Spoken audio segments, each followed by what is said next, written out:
Senator Rodante Marcoleta, greater is the Holy Spirit who is in you, rather than John Vic Remulla. Ang Holy Spirit na nasa katawan mo, Senator Rodante Marcoleta, ay ang Diyos na parati mong kasamang lumalang sa'yo. Hindi si John Vic Remulla na isang Judas demonyo at traidor na anak ng demonyong si Satanas na nagmamatas at nagmamayabang sa Holy Spirit. Hindi ikaw ang unang nilalapastangan ng mga Judas at traidor na naging kaisa ng demonyong si BBM na bangag, kundi ang Holy Spirit na nanahan sa ating katawan. Mas makapangyarihan ang Holy Spirit na nanahan sa ating katawan dahil ang Holy Spirit ang lumalang ng langit at lupa ay ang Diyos na lumalang sa ating mga tao. Ay ang Ama ni Jesus na parati ko rin kasama, na parating kasama ni Tatay Digong at ni Sara Duterte.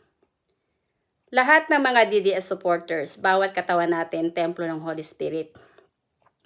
Ang katawan ni na Bongbong Marcos, ni na John Vic Remulla, templo rin ng Holy Spirit.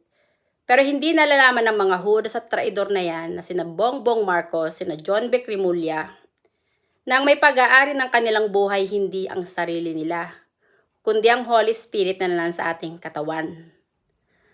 Bawat tao na magkakaisa, na sumusuporta kay Senator Rodante Marcoleta, kay Tatay Digong, kay Sara Duterte, ay mga anghel ng Holy Spirit dito sa mundo, na naglalakbay sa spirito at katotohanan at pinaglalaban ang katotohanan, laban sa kasinungalingan.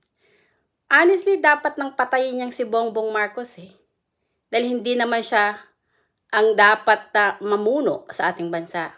Ang Judas at traidor, na si Satanas na naghahari sa puso niya, ay hindi Diyos na nakahihigit sa Holy Spirit na parati nating kasama. Narito na tayo sa uling panahon.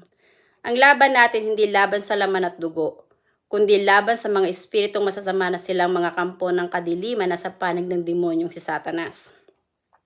Ang mga pari na naging kaisa ni Bongbong Marcos, hindi sila mga banal na nakahihigit sa Holy Spirit na nasa ating katawan. Hindi nyo dapat tawaging Father ang mga pari.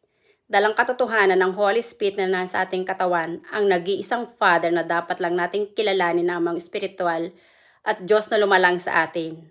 Para maging kaisa tayo ni Jesus sa toong iglesia ng Diyos ay pinanganak sa Espiritu ng Holy Spirit. At ang tanging kinikilala na Holy Father ay ang Holy Spirit na nasa ating katawan. Katapusan nyo na John Vic Remulla. Katapusan mo na Bongbong Marcos. Ayaw mong mag-resign dahil mabubugbog ka ni Sara, pero mamamatay ka.